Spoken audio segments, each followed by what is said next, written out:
listeners to IFC Soundbites with me, your host, Dr. Murray. Now today we're going to shift gears. In previous episodes, we've kind of talked about how to prepare to talk about Jesus. So we've talked about our motivation. Why should we talk about faith in the first place? To share the good news. We've talked about game plans, how to do this, and how at its heart, evangelization or talking about Jesus is an invitation to enter into a relationship with Jesus. And that means that testimony and prayer are the most important things, and that reason and argument aren't strictly necessary, because anybody can introduce you to a friend, and that's what we do with prayer and testimony. But reason is also very important in order to answer questions and clear a path for allowing someone to take that extra step of faith or trust. So now, as we shift gears to looking what would we actually talk about? What's a common question? If you're going to go out on campus and you're going to talk to people about faith, well, the most basic question is, how do you know God exists?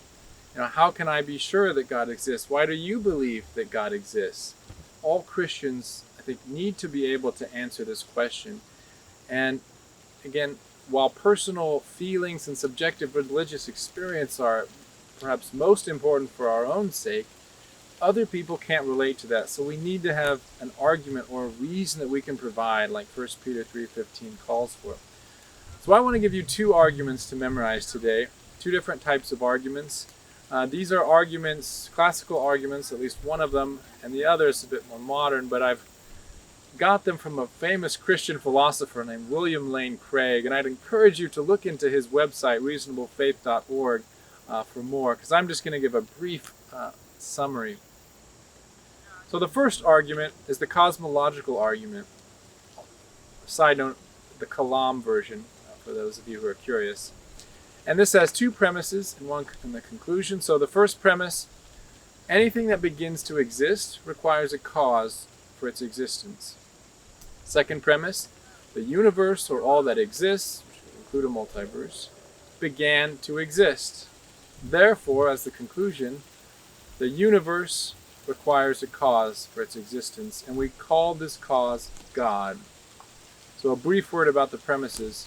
The first premise is what all of science is founded on. That we see something happen, we see a phenomena, we ask, how did that happen? What's the cause of that? Let's research that. The scientific method is founded on this principle that things don't just pop into existence for no reason, but they have a logical explanation or a cause to explain why something is the case.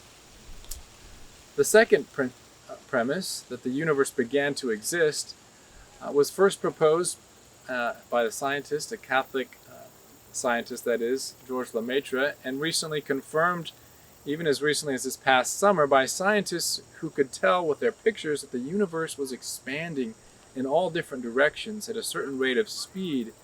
And by calculating backwards, they were able to determine that there was a single point when the universe exploded into being, and this came about 13.8 billion years ago. So we know now that the universe is not infinite, that it's not eternal, that the main building blocks of matter came into existence in a certain point of time, and therefore, if there is a Big Bang, and we know there is because, well, the universe exists, well, there has to be a Big Banger. There has to be a cause for the universe coming into existence, and we call that cause God. Notice we're not proving that God is a Trinity or that Jesus is divine, but simply that there must be a cause that is not material, because that's where matter first comes on the scene, and therefore not in time, because time is matter in motion. So there's certain things we can know about God, and I'm using quotes because it's not the fullness of God, it's just a partial slice, if you will, but a very important slice. Okay, that's the first argument, the cosmological argument. The second argument's a bit different. It's called the moral argument. First premise, without God, there can be no objective values or morality. Second premise, there are objective moral values. Therefore, God exists. It's a deceptively simple but powerful argument. The first premise simply states that if there's no transcendent source or ground of values, well, then everything is relative to the individual or to culture. It's not really real. It just, we just don't like certain things. It makes us feel bad, but it's not really real. The second premise says, well, actually, it is real, and I hope that with the social unrest and the social justice issues such as racism, murder, horrible things we've seen happen in our culture recently, that people do recognize that there is something wrong when you see someone shouting out racist profanities, or who's really sexist, or indeed committing atrocities such as murder or rape. These are real and not just our feelings. And that's because values are real and God is real. Okay. These are just two brief arguments. I hope you can memorize them. And again, it's not proving the fullness of God, but it is necessary. For without God's existence, you're not going to be able to have faith in God revealing himself to us in the person of Jesus Christ. We'll talk more about this next time. God bless. Rock Chalk.